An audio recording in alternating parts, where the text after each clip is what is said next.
మీ family future కు safe investment అంటే లాండోరా the valley, కంది, హైదరాబాద్. బంగారం వెండి ధరలు రోజు రోజుకు వెరైటీగా మారిపోతున్నాయి. ఒక రోజు పెరిగితే ఒక రోజు తగ్గుతున్నాయి. అసలు అవసరం ఉన్న వాళ్ళు కొనాలా వద్దా, ఆగాలా, వెయిట్ చేయాలా, ఏమీ అర్థం కానటువంటి పరిస్థితి నెలకొని ఉంది. దీనికి సంబంధించి మరింత సమాచారం మార్కెట్కి సంబంధించి ప్రముఖ ఎనలిస్ట్ ప్రశాంత్ గారిని అడిగి తెలుసుకుందాం. ఆయన ఏం చెప్తారో చూద్దాం. నమస్తే అండి ప్రశాంత్ గారు. నమస్తే అండి. మీరు జర్నీలో ఉన్నారు, పాపం అడగగానే వెంటనే అలాగే లైన్లోకి వచ్చారు. థ్యాంక్ యూ సో మచ్ అండి. అసలు ఏంటి బంగారం ప్రజెంట్, అలాగే వెండి కూడా కొనాలా ఆగాల అంటే వెయిట్ చేయాలా, ఏం అర్థం కానటువంటి సిచ్యుయేషన్ ఉంది. ఒక రోజే పడిపోతే 10,000 పడిపోతుంది, లేకపోతే 20,000 పెరిగిపోతుంది. ఒక్కొక్కసారి సిల్వర్ లాంటిది అయితే 80,000 తగ్గిపోతుంది, 50,000, 30,000 ఎట్లా పడితే అట్లా. అసలు అంతా భయంకరంగా ఫ్లక్చుయేట్ అవుతుంది. ఏం చేయాలి అసలు? కొనమంటారా ఆగమంటారా? బంగారు సిల్వర్ యాక్చువల్ గా కొనే విధానం మారింది అంతే అండి. అదర్వైజ్ దాని వాల్యూ ఏం మారలేదు. సో లాస్ట్ 1 year వరకు బంగారు సిల్వర్ ని ఇన్వెస్ట్మెంట్ రూపంలో కొన్నారు. అంటే కొనడము, దాన్ని దాచుకోవడము, తర్వాత కొంచెం మంచి రేట్ వచ్చినాక లేకపోతే కొన్ని ఇయర్స్ తర్వాత వాడుకోవడం లాంటివి జరిగేది.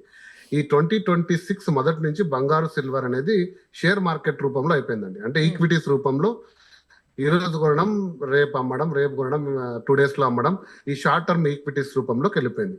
జనరల్ గా బంగారు సిల్వర్ పెరగడానికి కారణాలు అనేకంగా ఉంటాయి. నేను చాలా సార్లు చర్చించాను. ప్రముఖంగా అమెరికా ఆర్థిక వ్యవస్థ, డాలర్ యొక్క ప్రభావం డెఫినెట్ గా 100% ఉంటుంది. ఎందుకంటే డాలర్ కి కాంపిటీషన్ గా గోల్డ్ ని ఎమర్జ్ అవుతుంది. ప్రపంచ దేశాల్లో యుద్ధ వాతావరణం జరిగినా, డాలర్ బలహీనపడినా, లేదా ఫెడ్ ఇంట్రెస్ట్ రేట్స్ కట్ చేసినా, అమెరికన్ బాండ్ ఈల్డ్స్ తగ్గినా, లేదా ఇన్ఫ్లేషన్ పెరిగినా, ఆర్థిక అనిశ్చితి, స్టాక్ మార్కెట్ క్రాష్, ఇలా ఒక 6-7 కారణాలు మనం చాలా సార్లు చర్చించాం. బంగారు is the next best currency. ఇది కాకుండా అమెరికా ఆధిపత్యం తగ్గించాలని బ్రిక్స్ దేశాలు ఏదైతే ఉన్నాయో గోల్డ్ ని ఆల్టర్నేట్ కరెన్సీగా తీసుకురావడం వల్ల గోల్డ్ కి లాస్ట్ 1 year గా ప్రముఖంగా పెద్దపీట వేశారు. సెంట్రల్ బ్యాంకులు కొనడం వల్ల బంగారం అనేది అబ్నార్మల్ గా 80 to 100% గ్రోత్ చూసాం 1 year లో. సో అది స్థిరంగా పెరిగింది, ఇన్ఫ్లేటెడ్ ప్రైస్ కాదు. కానీ 26 మొదటి నుంచి వచ్చిందంతా ఇన్ఫ్లేటెడ్ గా జరుగుతుంది.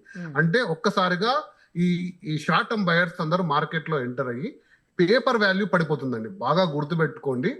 సో ఇందులో చాలా మతలబు ఉంది. నేను ఒక డీటెయిల్డ్ వీడియో సిల్వర్ గురించి మీకు కొన్ని షాకింగ్ నిజాలు చెప్తాను సిల్వర్ అని చెప్పినప్పుడు. ఎందుకంటే అంతర్జాతీయంగా సిల్వర్ ప్రొడ్యూస్ చేయలేని పరిస్థితుల్లో ఉంది. అంత హ్యూజ్ డిమాండ్ ఉంది సిల్వర్. మరి ప్రైస్ ఏమో 1 లక్ష పడిపోతుంది. ఏంటి ఈ కంపారిజన్ అని ఒక డీటెయిల్డ్ గా మీకు అనలైజ్ చేసే విధానంలో చెప్తాను. బట్ ఈ వీడియోలో ప్రముఖ గోల్డ్ అనేది కాన్సన్ట్రేట్ చేస్తున్నాను. ఫస్ట్ ఈ గోల్డ్ ఏమైతుందంటే, నేను చెప్పినట్టు 26 మొదటి నుంచి స్పెక్యులేటివ్ మార్కెట్, ఈక్విటీ మార్కెట్ లో హ్యూజ్ ప్రాఫిట్ బుకింగ్ చేసుకుంటున్నారండి. అంటే ఎంటర్ అవ్వడము, ఒక రేంజ్ ప్రైస్ వచ్చినప్పుడు కంప్లీట్ గా డంప్ చేయడం. డంప్ చేసిన తర్వాత సాధారణ వాడు కూడా వాడి దగ్గర ఉండే గోల్డ్ ని భయపడి పానిక్ సెల్లింగ్ చేసేస్తారు. పానిక్ సెల్లింగ్ జరిగినప్పుడు మళ్ళీ బై చేస్తారు లో ప్రైస్ లో. మళ్ళీ ఒక అంచనా వచ్చినప్పుడు అమ్మేస్తారు. సో ఇందులో మీరు గుర్తుపెట్టుకోవాల్సింది ఏంటంటే, ఈ ట్రేడింగ్ లో ఎక్కడ ఫిజికల్ గోల్డ్ ఇన్వాల్వ్ కాదండి.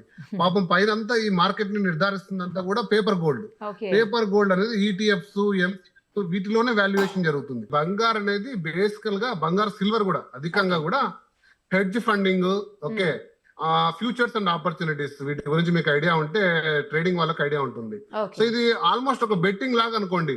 అంటే ఇంత ప్రైస్ వస్తుందని ఒక బెట్ కింద పెట్టడము, అంత ప్రైస్ వస్తే క్యాష్ చేసుకోవడం, లేకపోతే డౌన్ కావడం. యాక్చువల్గా ఇక్కడ ఫిజికల్ గోల్డ్ ట్రాన్స్ఫర్ చాలా తక్కువ ఉంటది. సో ఈ మార్కెట్ అనేది చాలా 2026 లో హై ప్రైస్ లోకి వెళ్ళిపోయింది. ఈవెన్ సిల్వర్ కూడా యాక్చువల్ గా అంత మొత్తం షేర్లు కొన్న హోల్డర్స్ మాకు అంత సిల్వర్ ఇచ్చేయండి, నాకున్న యూనిట్స్ కంటే ఇచ్చేంత ఫిజికల్ సిల్వర్ లేదు, ఇచ్చేంత ఫిజికల్ గోల్డ్ లేదు. కానీ ఈ ట్రేడింగ్ అనేది డెఫినెట్ గా కూడా ప్రైస్ ఇంపాక్ట్ చేస్తుంది. ఇంకా అన్నిటికంటే మెయిన్ రీజన్, ఈ లాస్ట్ 2 days లో గోల్డ్ అరౌండ్ ఎప్పుడు చూడని విధంగా 10% డౌన్ అయిందండి. మొన్న ఒక 6-7,000, ఈ రోజు ఒక 8-9,000 కలుపుకుంటే 172 నుంచి ఈ రోజు 152, అంటే 20,000, అంటే అప్రాక్సిమేట్ గా ఒక 10 to 12% డౌన్ అయింది. హిస్టారికల్ గా ఇంత కరెక్షన్ అనేది గోల్డ్ జరగకూడదు, కానీ ఒక స్టేజ్ లో కరెక్ట్ అవుతుందని వెయిట్ చేస్తాం, కానీ ఇంత ఎర్లీగా అవుతుంది అనుకోలేదు. దట్స్ బికాస్ ప్రాఫిట్ బుకింగ్ చేసుకుంటున్నారు. బట్ ఇంకోటి ఏంటి అంటే, ప్రముఖంగా మనం డిస్కస్ చేసిందే, ట్రంప్ తీసుకొచ్చిన new fed governor Kevin Marsh ఎవరినైతే జెరోమీ పవల్ ని రీప్లేస్ చేసి తీసుకొచ్చారో అతను వచ్చిన తర్వాత డెఫినెట్ గా ఫెడ్ లో ఇంట్రెస్ట్ రేట్స్ కట్ చేస్తారు, డాలర్ ని ఖచ్చితంగా బూస్ట్, డాలర్ అనేది పడిపోతుంది, బంగారు పెరుగుతుందని మేమందరం కూడా అంచనా వేసాము. దానికి భిన్నంగా వారు తీసుకుంటున్న నిర్ణయాలు కానీ పంపుతున్న సిగ్నల్స్ కానీ డాలర్ ని ఇమీడియట్ గా స్ట్రెంగ్త్ చేసే అభిప్రాయంలో ఉన్నారు. అందు గురించి మీరు చూస్తే డాలర్ ఇండెక్స్ వాల్యూ ఎప్పుడు లేని విధంగా ఒక 1% చేంజ్ వచ్చి 98, 99 దగ్గర ఇండెక్స్ వాల్యూ అంటే బాస్కెట్ ఆఫ్ కరెన్సీస్ లో డాలర్ కొంచెం వాల్యూ పెరిగింది. తర్వాత డాలర్ బాండ్ కూడా పెరిగింది. So when ever this will happen gold will automatically correct అండి. ఎందుకంటే ఇక్కడ ఇన్వెస్టర్లు ఎవరైతే ఉన్నారో వాళ్ళు ప్రాఫిట్ బుక్ చేసుకున్నాక ఏం చేస్తారంటే తీసుకెళ్లి మళ్ళీ ఫెడ్ బాండ్స్ లోనే పెట్టుకుంటారు. That is the most safest bet. Gold and Fed bonds లోనే ఎక్కువ పెట్టుకుంటారు, ఫెడ్ బాండ్స్ లో ఎక్కువ పెట్టుకుంటారు. సో కాబట్టి కొంచెం ఇన్వెస్ట్మెంట్ డైవర్ట్ అవ్వడం వల్ల ఈ షార్ట్ టర్మ్ అనాలిసిస్, ఈ షార్ట్ టర్మ్ గ్యాప్ లో గోల్డ్ కొంచెం కరెక్ట్ అనమాట, వాస్తవం. కానీ బట్ నేను చెప్పినట్టు గోల్డ్ అనేది మీరు అడిగిన ఫస్ట్ క్వశ్చన్ కొనాలా అంటే మీరు ఎప్పుడు గోల్డ్ కొనండి, ఏ ప్రైస్ లో అయినా కూడా కొనండి. గోల్డ్ ని ఖచ్చితంగా లాంగ్ టర్మ్ హొరైజన్ లో మీరు పెట్టుకోండి.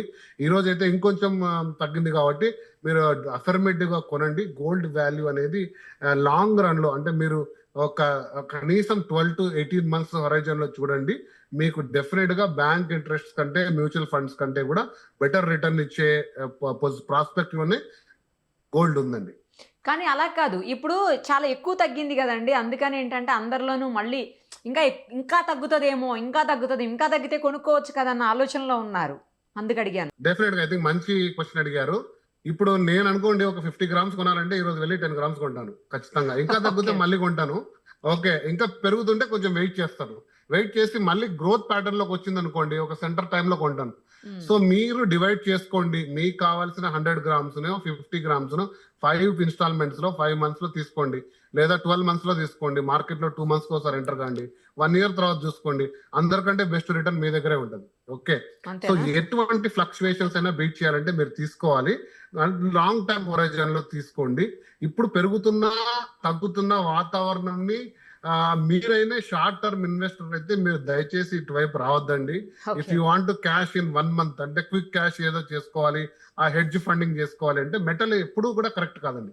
Metal has its own value, దాన్ని మీరు రెస్పెక్ట్ చేయండి, దాన్ని మీరు ఇన్సూరెన్స్ అసెట్ గా పెట్టుకోండి, గ్రోత్ అసెట్స్ గా ట్రీట్ చేయండి. మీరు ఈక్విటీలోకి వెళ్ళండి, you buy some performing stocks, ఈ రోజు తీసుకోండి రేపు అమ్మండి, లేదా పొద్దున్న తీసుకొని సాయంత్రం అమ్మండి. So you have certain options కదా. గోల్డ్ ని ఆ రకంగా ట్రీట్ చేసుకోవద్దండి. సో ఇది ఈ హెడ్జ్ మార్కెట్ ఉన్నప్పుడు డెఫినెట్ గా మీరు షార్ట్ టర్మ్ ఇన్వెస్టర్ అయితే ఎంటర్ కావద్దండి. మెటల్ కి లాంగ్ టర్మ్ ప్రాస్పెక్ట్ ఉంటుంది. గోల్డ్ డెఫినెట్ గా లాస్ట్ 7 decades లో మంచి రిటర్న్స్ ఇచ్చింది. 1-2 years గా చాలా అబ్నార్మల్ రిటర్న్ ఇచ్చింది. 2026 and 27 కూడా డెఫినెట్ గా బెటర్ రిటర్న్స్ ఉంటాయి. లాంగ్ టర్మ్ హొరైజన్ లో రండి.